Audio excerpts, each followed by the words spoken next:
The first full day at the winter meetings, all the latest on so much happening with Zack.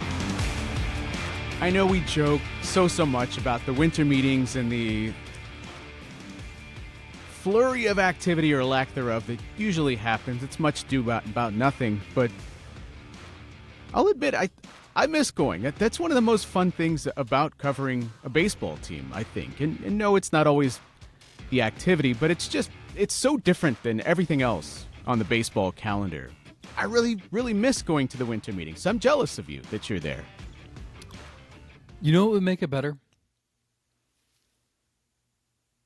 A trade for Nick Pivetta. No. Okay.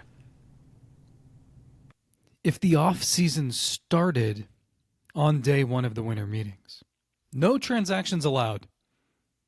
You know, do your Rule 5 prep, do your non-tenders and your options.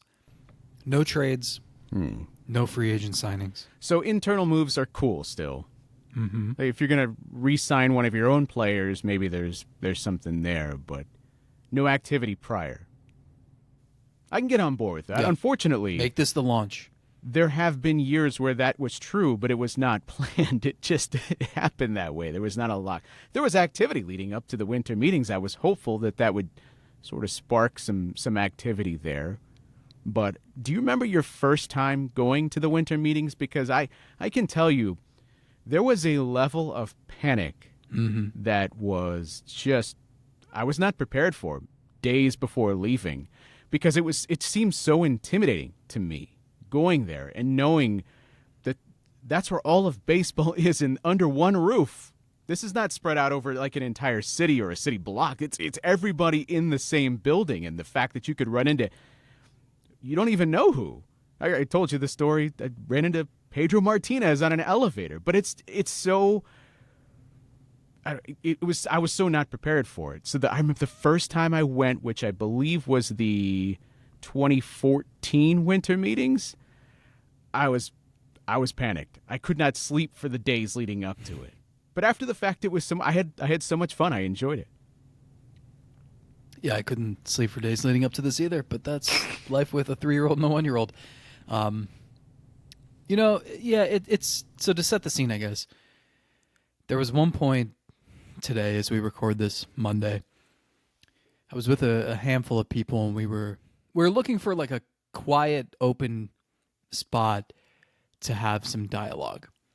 And this is basically 2 hotels. There's the Signia by Hilton and the Waldorf Astoria that are connected, and like the workroom and all of the TV sets are in the Hilton, and then all the front office executives are staying in suites at the Waldorf Astoria. But it's all connected under the same roof. And so we start off, we leave the media workroom at the Hilton. We're like, we'll just, the first like open spot where we can all communicate here, we'll just occupy. And we walk, and then we keep walking, and we get to the other hotel, and we keep walking, and we keep walking. There is nowhere. You can't hide. You can't find a quiet space. It is just the whole baseball world, and anyone who wants to be in the baseball world, people looking for jobs. Shout out to, that this isn't necessarily the segue I was looking for, Rodney, who approached me today in the hallway and said he loves the show, loves the Selby's Godcast. And I hadn't eaten all day at this point, and my head was spinning from some various just things throughout the day, and he said, I love the show, love the Selby's Godcast. And I replied, why? Jeez. Just like a jerk, I like made him explain it. I feel bad. So shout out, Rodney. You caught me in a moment where I wasn't thinking straight. I thought you were going to hit him with like a you too, and then you, me too? I do that a lot. And just I wasn't expecting that. So my apologies. But the point here is there is so much hustle and bustle, except for, the actual purpose of the meetings, which, it's supposed to spur activity. It's supposed to get everyone in the building talking to each other. Look, the Guardians they talked to some agents on Monday morning. They did. Cool. So you can say you were here and you did something. But a lot of times, sometimes there's some moves. There's like a high-profile free agent signing, but it's not the. We all know when the NBA offseason starts. It is a specific day and time, and when that minute hand strikes the right number, there's a flurry of activity, and it's exciting. How does that happen if they can't have a deal in place until it? Wait, what? Yeah, I just think this would be a cool launching off point. I think. Do people even know free agency in baseball starts 5 days after the end of the World Series? And when it does, if you're some team, it's not like you're like, all right, let's go. I got to call Scott Boras. We got to make this happen. No, you're like, oh, okay, cool. We'll get to that in a few weeks. Does Scott Boras still have the same? Yes. Everything's the same. No, I'm not going to say because he holds court. At one point in the winter meetings, he always calls everybody over and just talks about all the free agents he's under the control of. What I mean is, does he still have that aura to him? And I don't even mean when you see him and the flock of reporters around him. I just mean when he's your agent, there used to be a time where he could just talk somebody into it. The old sell a ketchup popsicle to a woman in white gloves. He could do it. But does that exist now with teams, the way that they handle free agency and what guys are worth? Could you imagine looking at all the free agents that are available? Is there one team out there that has some drastic report compared to everybody else, or is everybody still operating within the same $5 to $10 million and maybe a year here and there, and that's really all the difference is? Which team signed the first Scott Boras client this winter? Your Cleveland Guardians. Austin Hedges. How about that? Yeah. Okay. Who Stephen Vogt says is worth more than what they pay him. And don't tell anybody in the front office that, or especially Austin Hedges. Don't tell him that, because he keeps coming back on the same deal, and it's such a priority that he probably could ask for more and get it. What are the Guardians up to? You've been around for a day now. You should have some indication of what they're doing. Yeah, there's nothing new here, right? There's two things that they need to figure out. And one is one that they have stressed is an issue. And why would the lineup be an issue? Because they ranked 29th in team OPS, maybe 28th in runs scored. And even if you like some of the young kids coming up like DeLauder and Valera and Brito and Bazana, lo and behold, all those guys are injury risks, more so than your average player, right? So I think that's part one, and this is not revelatory by any means. We've discussed it plenty. It's been obvious since the day the season ended, and long before that. Number two, and the one that I have been stressing for weeks and weeks now, because I know it's been a priority for them, and they are not keeping it a secret anymore, it's the bullpen. And no, Connor Brogdon was not the elixir here. That was just a, hey, we're interested in this arm, add it to the pile. It'll cost us a tick above the major league minimum, and that is not going to prohibit us from doing anything. It's also not going to solve anything necessarily. They would hope that he turns into, I saw Dan Otero and Zach McAllister today. They would love if he'd turn into someone as useful as those guys were for a couple of years, right? But it's very telling that Stephen Vogt himself even said, we've got 4, maybe 5 guys back there, and we need 8. Okay. Cade Smith's 1. Hunter Gaddis is 2. Eric Sabrowski is 3. Matt Fest is 4. Tim Herron is the guy who's 4 or 5, maybe, because he bounced between AAA and the majors all year. That's 5. All right. Well, what else? There's not a lot that's ready. Trevor Steffen's going to come to spring training competing for a job, but that just depends on if the stuff's there. And Daniel Espino, they still need to talk to him to figure out if he's going to be a starter or a reliever. But even if he's a reliever, you're not counting on him for 70 appearances. So that's a summer project. Andrew Walters missed pretty much the entire season. You don't want to just bank on him. Franco Alaman had a wretched 2025. You don't want to bank on him. So, And to be clear, some of these guys are going to, I would put money on at least one of them contributing. yeah. But you can't, on December 8th, pencil in any of those guys at the beginning of the season and have an expectation that that's going to happen. Right. So that's why I would expect multiple arms added to this roster over the next couple of months. And it's not just, there will be the non-roster invitee who turns himself into a seventh inning guy. That's what this team does, right? But no, I think they're going to, the money that they have to spend, and for the umpteenth consecutive year, Chris Antonetti has refused to divulge what their payroll is. When I asked, I literally just, there was like a momentary pause after some long discussion about coaching or something, and I just blurted out, "What's your budget?" Just cut to the chase. And of course, there's no number, but we can see how little they have committed. They have money to spend, and I think they're going to spend some on a reliever. Now, they're not going to sign Edwin Diaz, and they're not going to sign, I don't. There's enough depth out there. Pete Fairbanks, Luke Weaver. Who's the guy like Brad Keller? I don't know if he's a starter or reliever, which is fine. There's just like enough really interesting arms that they can go fix their depth there. The question that I will come back to then is, what are you doing with the offense? And they talked for a while today about, the same stuff we hear every year, the stuff that makes you want to say, point to the meme with the guy who says, we're looking for the guy who did this, or the people who did this.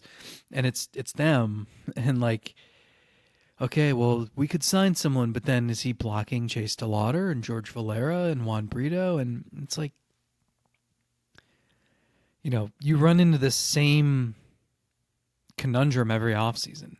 I mean, I think that's true that you don't want to block a lot of these youngsters when we're talking about guys that I don't consider to be much better than them. Like, if you're talking about a project outfielder, left-handed hitter that already does a lot of the same things, that maybe has a little safer floor than George Valera, but doesn't provide a noticeable upgrade, don't even waste your time with that. If he doesn't hit right-handed, and he's not a clear upgrade, then I'm not wasting resources on it. But we've already pointed to what they need. They need that right-handed complement in the outfield. You can pick from a lot of guys that can do that and probably not have to spend too much money on it. But if you're not actually committing resources to an actual difference maker there, we're not talking about turning a D into a C. You're going to have to turn that D into a B or an A for me to want to go that route. I'm not saying don't bring in depth. Bring in depth if you want, but don't spend a third of your resources in the offseason to bringing in a guy that's maybe slightly better than the young. Spend it on the bullpen. Go get a starter. If we're talking about maybe a guy that's a little bit better than the guys you already have offensively, if he's not hitting right-handed, go spend it on somebody else. Go spend it on a different part of the roster where it's actually going to make a meaningful difference. Yeah, so I agree with you. I think they agree with you. There's a couple things there. Number one, I think they feel, with the caveat that you never have enough starting pitching depth, they feel good about that top six. And I don't think they would add anyone who would slide into the opening day rotation unless they trade from the rotation to address the lineup, which is always possible, right? Nick Pivetta. You keep bringing up that name. The Padres are listening on Nick Pivetta. And I know, and the Guardians pursued him last winter. However, Pivetta signed a 4-year, $55 million deal. Pretty affordable, right? Like, that's pretty reasonable. He was an awesome pitcher in 2025. However, he made like $1 million in year one, and he makes a lot of money in years 2, 3, and 4. So the Guardians would be like, no, we want the salary you just made, not the one you've got coming up. And that's also why the Padres would be interested in entertaining trading. You probably have to take on more of their contracts too, for them to even consider it, because they're just trying to bail themselves out in the future. All right, whatever. I'm just saying. It's a name that they've been linked to in the past. Yeah. So I said to the front office contingent today, I understand not wanting to sign like that 36-year-old outfielder and pray that he's got like a little bit left in the tank. And they agreed, like they're not interested in that either. I said, I'm thinking like a guy like Cedric Mullins who just signed a contract. Yeah. Is he that much better? I don't know. He's just a dude. He's all right, I guess. Yeah, I still think that there's an avenue. Like I keep mentioning Austin Hayes because I just think he fits really well. A right-handed guy. He's not completely unplayable against right-handed pitching either. Like he would make a lot of sense to me. I also said like, okay, well then why don't you just go get a star player because it seems like you clearly need help offensively. But that's going to come through trade. That's kind of what we've anticipated if that were to happen. You know, there was one interesting thing said too. We were talking about the middle infield and Gabriel Arias and Brian Rocchio, and they're certainly like they're not going to show their cards, but so obviously they're going to say like, yeah, like I think it would make sense if we go into the season with that as our middle infield. But Stephen Vogt, kind of unprompted, said Brian Rocchio is going to play a lot of shortstop in spring training, and Gabriel Arias is going to bounce all over the place, and kind of hinting at the fact that like, hey, we got Brito, we got Bazzana, like eventually there's not going to be room for both Rocchio and Arias in the starting lineup, and kind of saying that like Rocchio is probably going to be the option long term. So that's noteworthy too, because you could also add a middle infielder, a second baseman, Brendan Donovan, and slide Rocchio to short, and then figure out what you want to do when Bazzana arrives. But they have flexibility. I think they know they need to improve the offense, and I mean, look, it would be naive to just assume DeLauder and Valera are going to fix everything. Those guys, we saw DeLauder for 27 hours. We saw Valera for 4 weeks. Yeah, and the questions about those guys are, there's a different reason why you're skeptical about Chase DeLauder. It has nothing to do with his talent. And we've said it for months now, and the organization's been saying it for years. If this guy's healthy, he's going to play. I think even Stephen Vogt said that today. It's just a matter of getting on the field, but we believe in this kid's ability to hit.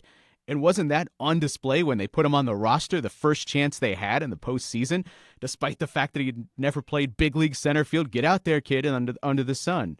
George Valera, I mean, there have been flashes, and he's had his own injury things too, but like I'm far more skeptical about the talent playing in the major leagues compared to Chase DeLauder. Chase DeLauder is only about, is this guy going to be healthy? If he's healthy, then hand that guy a roster spot tomorrow.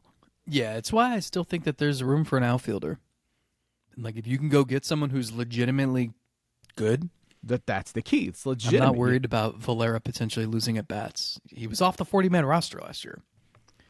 So, and look, I thought he looked the part in September. Don't get me wrong.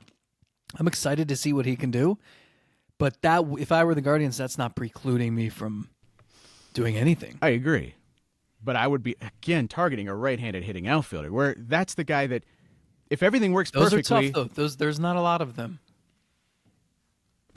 If everything works perfectly, then Valera's in there against the righties, and this guy only plays against the lefties. But you have to get somebody that you could conceivably see playing a lot. He's not your everyday right fielder, let's say, but he is a guy that if it came to that, you could do that. That's why it makes so much sense to put your resources into a guy that does that, because then that provides the safety net, but it also, it's not like the left-handed, the Mullins thing. Well, he's a left-handed hitting outfielder that would be doing the same things as the guy that's already here, so there's no line, there's no like hierarchy to how it would work. It's so seamless when it's just the right-handed hitting outfielder. Well, and along those lines, both two different Cleveland front office execs today separately joked like, oh, hey, like they walk in the room. Oh, hey, sorry, just got done meeting with Kyle Tucker's representatives. Both of them separately joked, used Tucker's name, which tells me they either coordinated this lighthearted joke or they're in on it, and that's why there's fireworks going off right now at Disney World. But so then I said, oh well, unfortunately, like Tucker hits left-handed, right? You've got enough lefties in the outfield. Same as Schwarber. I mean, it's not even worth it. And you see the Pirates? They're out there. Don't even bother. The Pirates are going to. They're the only team in the universe that actually needs more lefties, though. The Pirates. No, seriously, like the lack of right-handed hitting outfielders has been a discussion amongst front office people this week. I'm serious. Okay. I think Mike Petriello at MLB.com even had an article about how like there's just right-handed production is down considerably. So Ref Snyder, well, at the age of 45, is going to still be a coveted commodity. Right. So someone like him, and there are others, Randall Grichuk or whoever. Still haven't mentioned my guy, but that's fine. Lane Thomas. Well, there's that too. Miguel Andujar. Yeah, so like one of those guys makes a lot of sense for the Guardians, and I think they kind of maybe even tacitly admitted that today. But we'll see. That can't, Rob Ref Snyder can't be your only change to your lineup in 2026. Tickets on sale now. I was thinking about Lane Thomas earlier today. That is a guy that if I were any other team but the Guardians, I think I would be excited about. You're not giving him $10 million, but I'd be excited about giving him like $5 to $6 million. I don't know, with some incentives or something like that. But it's like the only team he couldn't come back to and people would be excited about it would be the Guardians, because it leaves such a bad taste. And there would be the inevitable, they're bringing back Lane Thomas as the answer. And I would sort of understand what they're saying about that. But if I were any other team in Major League Baseball, like let's say the Red Sox lose Ref Snyder and they say, well, we could just replace him with Lane Thomas. Like I would think that's pretty good. I'd like that. I like that shot on a guy to rebuild some value and see if he's healthier this year, all of that. But coming back, it's like he can't come back to Cleveland, even though it is a pretty easy fit to just assume that he could come back. He's in that group, right? I think there are questions about his health, when he'll be 100%. We've said it, like he fits a lot of teams, because if you're the Dodgers, I mean, the Dodgers have Alex Call to do that now. They traded for him midseason, and he filled that corner outfield platoon bat role pretty well. But like the Dodgers or a team like that could use someone and just specialize his role more. Or the team like the White Sox or Rockies could say, hey, come in and get 500 at bats and rebuild your value. And if you're having a good year, we'll trade you midseason to a contender. Like there are a lot of teams that could be after his services. And you're right. And then it's the Guardians, and they're like, well, do we know too much? Do we want to go try something new? I think they would. Everybody would probably rather try something new. Yet he's not that much worse than the other right-handed hitting options. There's just something about the funk of last year, even for as great as the playoff run was, that would greatly limit anybody's. There'd be no excitement about bringing back Lane Thomas. None. There'd probably be anger about bringing back Lane Thomas. But every other team in Major League Baseball would probably say, interesting guy. Would love to take a shot on a guy like that. Well, again, this is we talked about this last week, but like the order of operations is sometimes funny. Like imagine if before they signed Edwin Encarnacion, they signed Boone Logan as the second lefty. And they, if they haven't signed Encarnacion, it's Cleveland. Like we didn't think they were going to sign Encarnacion until they signed Encarnacion, right? And so if they signed Boone Logan first, everyone would be like, Boone, like that's your move? Really? Come on, sign a bat, do something. You just made the World Series. But because they went Encarnacion first, then they signed Boone Logan. It was like, oh my God, what do you get for the team that has everything? It's an embarrassment of riches here, just throwing around money. Yeah, Connor Brogdon being your first move. It's like, what? And we read through all last week, all the tweets I got that were saying, World Series, here we come. This team stinks, blah, blah, blah, whatever. But like, what if they signed Kyle Tucker and traded for Skubal, and then they added Connor Brogdon, and you'd be in a better mood, and you'd probably be like, ooh, look at that extension. Intriguing. I like it. Yeah, see what they can do with this guy. Unlock the 21-22 version of this cat. Yeah, it's inevitable, and we probably, as a front office, you would say, well, we don't care how this move is received. We just care about whether it's good or not. But there's still something that'd be hard to escape. Oh, we're going to make everyone mad by committing some of the resources we could have used on anybody else to bringing back Lane Thomas because it would be easier, maybe. But I don't know. This is all speculation. Yeah, we'll see. I think so. I guess my summary would be they're going to make moves with the bullpen. And look, they've got competition too. I'm not saying they can just simply pick and choose who they want, but I think there are enough arms out there that they're going to be able to get one that is meaningful. Yeah, and maybe you get one like a Hunter Harvey, who's like had some injury issues, but the pure stuff has always been really interesting, and so maybe you get like one established guy that you can pair with Cade Smith and Hunter Gaddis in the back end. You get one who's kind of like a project, and then maybe one veteran that you hope has another good year. Like I don't know. There's a lot of ways you could go. Lefty and righty. We went through the non-tender list a couple of weeks ago. There were a bunch of interesting guys on there, but that, and then the offense. Like they spent 3 hours on Monday morning debating what we're having, the conversation we're having. Like, who is a good fit, who will make our lineup better, not take away too many at bats from guys we really want to learn about, and also fit salary wise too. That matters, but there are different routes they could go. Maybe they spend less on the bullpen and then they have more to fork over for a part-time hitter. But and while this is all happening, I'm sure people are asking him all about Stephen Kwan and what they're going to do with Stephen Kwan. Yeah, sure. I think I don't see the scenario where it makes sense. No, but I'm not ruling it out. Mid-season. I don't right now. I'm not ruling it out. No, you can't ever. It seems silly, but I can see the scenario where they trade for Donovan and somehow trade Kwan. I don't know. I guess I don't know. Can you get better? Like it's no. How is that not just treading water? It is, the point? but there you'd have to value the prospects you get back for Kwan a lot more than the prospects you're giving up for Donovan, right? Assuming it would be prospects for Kwan. What if it's I've said this before, mid-rotation starter. What if it's there's with more control?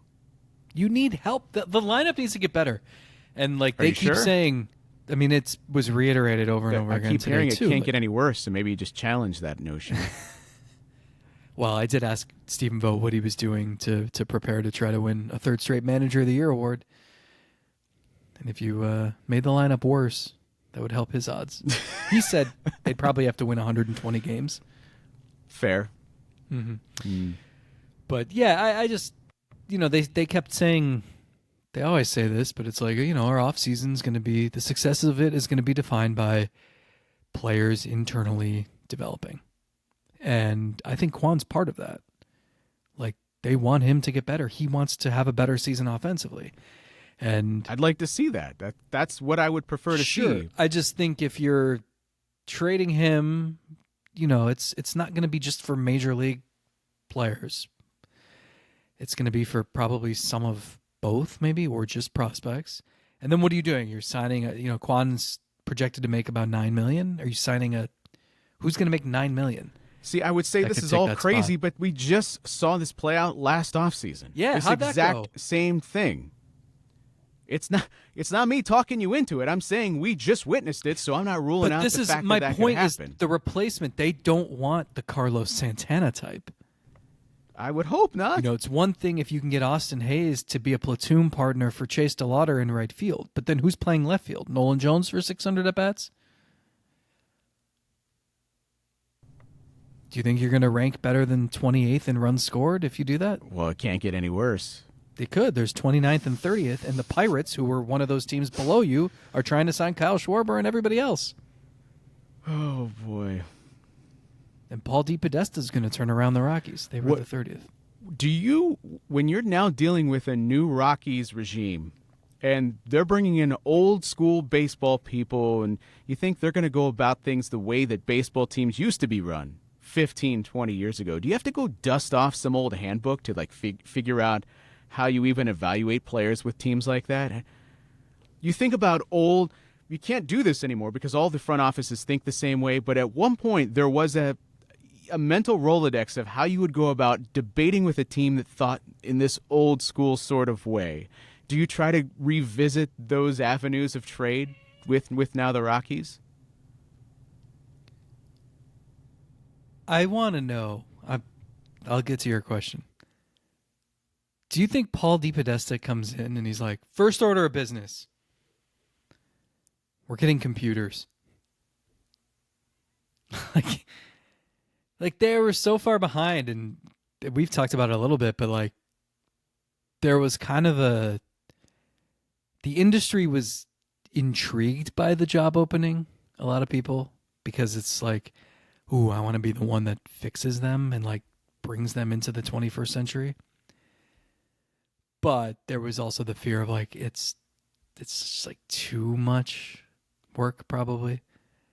Like I would love to know. I mean, someone should write about it, but just like all the things that they're streamlining and revamping. Well, it's funny to think about. DePodesta at one time was the cutting edge, and now he's the dinosaur. He is the one thinking the old way that no one would be caught thinking the way that they used to back when Moneyball first launched. No one would think that on base percentage, that's the only thing you care about. Well, that's laughable. That's 15 years old, that line of thinking. But maybe to succeed in a place like Colorado, maybe it takes the zigging while everyone else is zagging, but doing it better than the regimes have been doing it previously. Yeah, just don't trade for the baseball equivalent of Deshaun Watson. Oh, my goodness. What's your favorite Jeff Kent memory in Cleveland? None. Probably when he was on the show Survivor. And he like made it semi-far. He wasn't with Cleveland at that time. Worst output of his career was with Cleveland in those 39 games, 89 OPS plus. Everywhere else he was an above-average hitter, except in Cleveland. So Mike Hargrove that's why he didn't play. Got to play Vizcaino over him. Was trying to.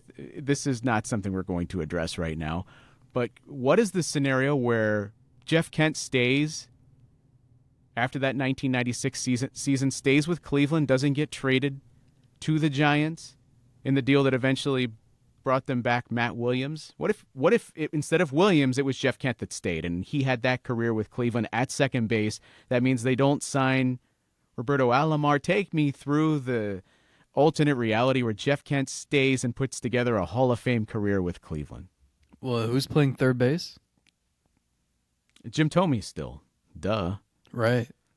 How would his career have been different? There's quite the butterfly effect here.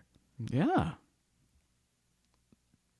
No Travis Fryman, which means that they don't play the Yankees and they don't throw the ball away and Knobloch doesn't point and blow a bubble. We never get to do that game recap. Enrique Wilson never swims around third base. Now, just something to file away for revisiting at some point in our that 96 season lives. Needs to be studied, though. I know they touched on it on that MLB Network documentary about a decade ago with like all the players so mad at John Hart for how they treated Eddie Murray, and then Albert Bell leaves at the end of that season. And that season, like they won 99 games. I think that flies under the radar. That team was so good, and we never talk about it because they lose in the division series to Baltimore. That team was, though, disappointing throughout most of the year. It just they never. But like in '95, they were a well-oiled machine. Compare it to was '95. That's the problem. But that's like the peak of you're seeing them fully unlocked. In '96, it always felt like couldn't quite achieve that level of well-oiled machine for whatever reason. And obviously, some of the guys in '95 were another year older. So you're not getting the same contributions from Eddie Murray, which then that was a whole other thing about him not playing first base. If Jeff Kent stays in Cleveland, he's not hitting behind Barry Bonds. Maybe he's not a Hall of Famer. More importantly, maybe he doesn't have the profile to get on Survivor. and that season just sucks for you, and your viewing experience No, is that ruined. season was great. Oh, okay. Well, thanks for that. Well, we'll be back again very soon. And this week is going to be all over the place, timing and length of shows, but we're just here chatting about what's happening at the winter meetings, and Zach will be our eyes and ears for the rest of this week, and then we'll have a full recap coming up later this week over at patreon.com/SelbyIsGodcast. Get over there. Survivor Philippines, season 25. Finished 10th. And why do you listen to this show? I mean, it makes no sense.